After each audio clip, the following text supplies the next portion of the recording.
Last episode, we dropped into J&J Precision to kick off the engine build.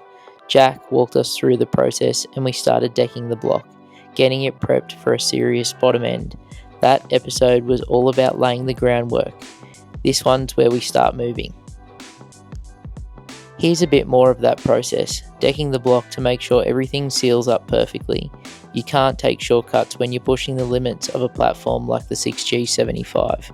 Next up, forged pistons, the heart of the new combo. We're building this motor to take punishment and chase lap times, not sit pretty in the shed.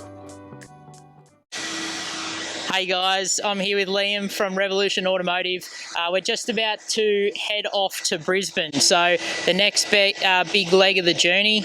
I'm really thankful to Liam for the hard nights that he's put in over the last couple of days in particular to try and get it all pieced together so we can get it up to Brisbane so In-House can work their magic, and then it's on to Yates Auto Electrical as well. A few other guys that I'd really like to thank is Sheepy's and TMS Motorsport as well for hooking us up with a trailer and a tow vehicle to get it from Sydney, or from Caringbah. Yeah. Yeah, so and up to here. So this has been a massive team effort, and I'm really appreciative to all the people that have been supporting the project so far. And yeah, look, it's not where we wanted it to be this far out. No. There's been some hurdles, and that sort of stuff happens, and it's just the way it is with race cars. But we're getting there. So yeah, it's a slow and steady wins the race kind of scenario here. The whole bare block was a clutch. It was a very big clutch. Yeah. And thankfully, from one of the many engines that you got from a not so lovely person, yeah, had heads that were good enough to just slap together. We put them on, yeah, just to get the job done. It's in. We can at least get everything mocked up, setting in there nice, and then I can finish up doing the motor and hopefully have it running very soon. Yeah, wonderful. Also, a bit of an update. The engine that's in it at the moment for mock-up purposes is basically just a bare block. Got no pistons, no rods, no crank. I don't think. It's just got the dry sump on it, and then basically, yeah, it's going from there. So we're going to head off now to Brisbane. And now, road trip time. The Mirage and our BYD Shark loaded to the brim, heading north for the next phase. Over 1,000 Ks on the clock and a heap of parts strapped in. This is what chasing a dream looks like, and it's not always glamorous, but it's bloody well worth it.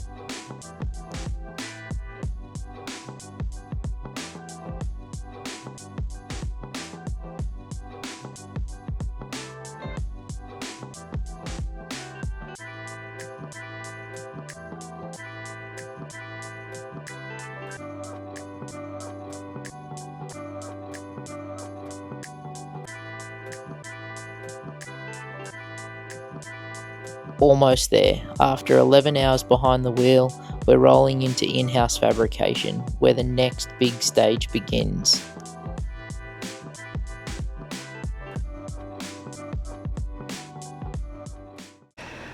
All right, cool. Hey guys, we've made it for the trip to Brisbane today. As we checked in this morning, I met with Liam from Revolution Automotive at Newcastle. He was kind enough to meet me with the car there, and now we've fixed up the back end of the leg to Brisbane. So it's been a long haul. We've probably been in the car for around about 11 hours, but it's been worth it. We're here with Stephen from In-House Fabrication, and he's just been sort of giving me a bit of a rundown about his business and what he does here. And he's going to be taking, I guess, the next stage of the Mirage build and packaging all the GCG components in for the engine, which is going to be the turbocharger.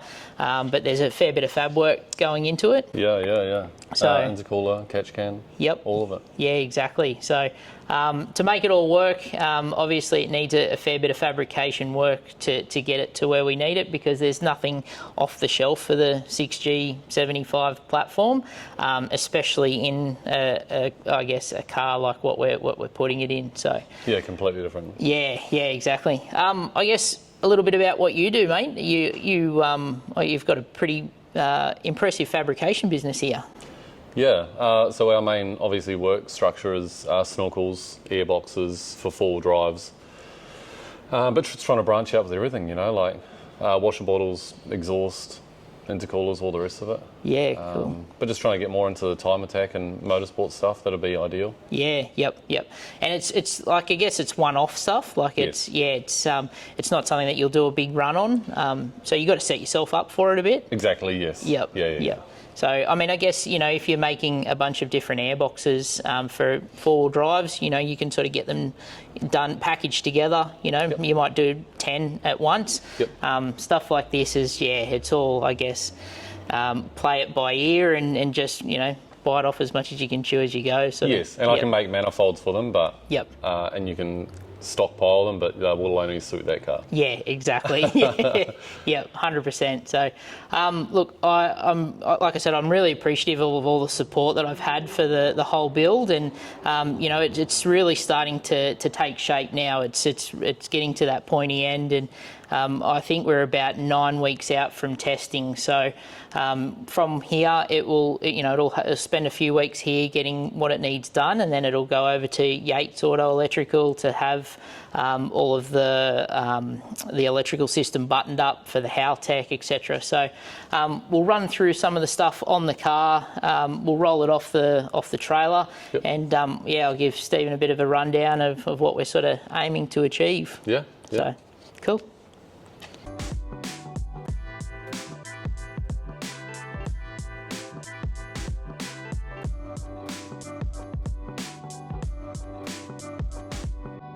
Time to get the Mirage off the trailer and into the shop. Stephen's straight into it, even if he cops a stumble and whacks his shin on the way. I asked if he's all good, he laughs it off.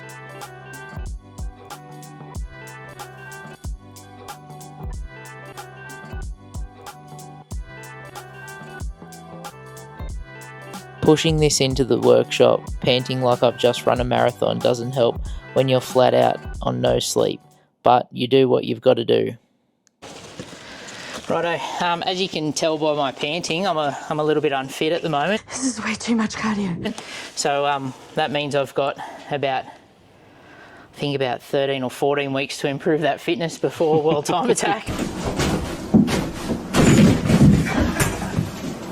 This is the box that my dogs kindly modified for me while it was in the garage, but obviously everything in here is still really good. So turbocharger and supercore, wastegate, just for even clearance purposes, I've put in the Turbo Smart oil. What is it? It's an oil Today, Junior! Pressure regulator, which just sits on top of the turbocharger, like in the centre of the cartridge. Mm-hmm. There's the Garrett wastegate and Garrett blow-off valve all in this box as well, plus beanies and all that sort of stuff. So they've kitted us out pretty well here. Looked after us quite well. So it's pretty good package, and really proud to have GCG on board with this, even though that they're the open class sponsor as well. So here I have all the Phoenix radiators gear as well. So radiator, intercooler, oil coolers here, and then also they've put in a fan. So when I bought the car, it didn't have a fan in it. There wasn't a lot of room with the way the extractors were, because they were equal length extractors. I think with what we'll probably run, we might have some clearance to be able to run a single fan, and it's there. If we can try and use it, we'll try to for staging purposes. But I guess with time attack stuff, you're out there for 4 laps and then you're back in, and you can it's not plug a blower up to the front of it. So I got a bunch of other stuff. There's just some consumable stuff. There's like cap head bolts and all that sort of stuff as well if you need to use them. I've just chucked the failed dry sump pump in there just in case you need it for clearance purposes, but it does sit on the front side of the engine anyway, so it's quite far away from what I believe we would need to use, like any of that real estate anyway.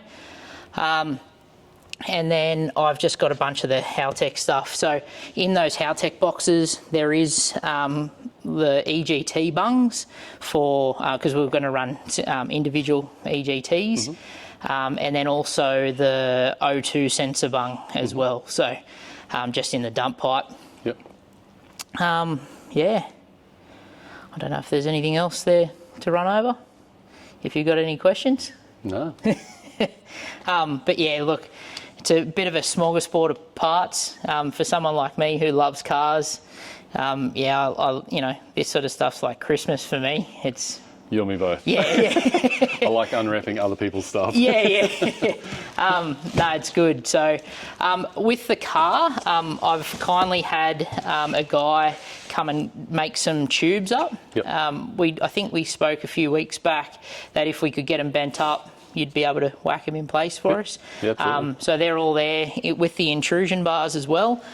I apologise that the car's dusty. It's just been sitting in a workshop of late. So, and then that's why I bought the dash pad, because I didn't know if it needed to go in before the bars go in. Yeah, sure. If that's the case, that's fine. I was going to flock it, but my attempt at flocking was terrible. I did it on a 35-degree day, and the glue went off before I even got time to put the flock on there. Yeah, but nice. yeah, so. It's going to be a fun little platform, I think. It's going to be, you know, a bit something different for Time Attack. Yeah, sure. For Australia. So, you know, these cars that generally over in the States and South America, they run all engines and they're usually drag cars. But I was quite surprised at the balance from it when I did take it out last year at Oz Time Attack of, you know, I guess how well balanced it was as opposed to other race cars that I've driven. So, yeah, it's starting to take shape. The exciting parts to come. Yeah. Cool. I'll just show you some stuff in the engine bay and yeah, we'll finish up. Easy. I hate fitting these. All the better than ones that I got on my car. This one gets a little bit jammed. Maybe they're not better then. No. Oh yeah, there's released. Righto. It's had all the support taken out of the bonnet. Yeah, it's had all the support taken out of the bonnet just for clearance purposes for the intake. As I said, yeah, just dummy engine. So if you don't be afraid of hurting it, it's fine. And then that radiator is just the old radiator that I had. I just thought for mocking up purposes, you know, it gives us an opportunity to see what sort of clearance we have. But yeah, it doesn't matter if it gets damaged or anything like that. So it's nice in there. It does, yeah. It sort of almost looks factory. There's like not, you know, there's like it's a little bit cramped, but not as cramped as, you know, some modern cars, I'd say, you know, from factory. So currently the slosh tank feeds to here. If that has to change for whatever purpose, for dump pipe clearance or anything like that, Turbo locations, etc. Exactly. Yeah, I'm more than happy for things to move to whatever position that you need them. So, yeah, it's going to be a bit of fun. And just like that, Stephen was straight into it. Radiator mounts done, intercooler mounted and sitting perfectly, turbo placement being mocked up, no delays, no fluffing around, and the kind of energy you want in your corner when the clock is ticking.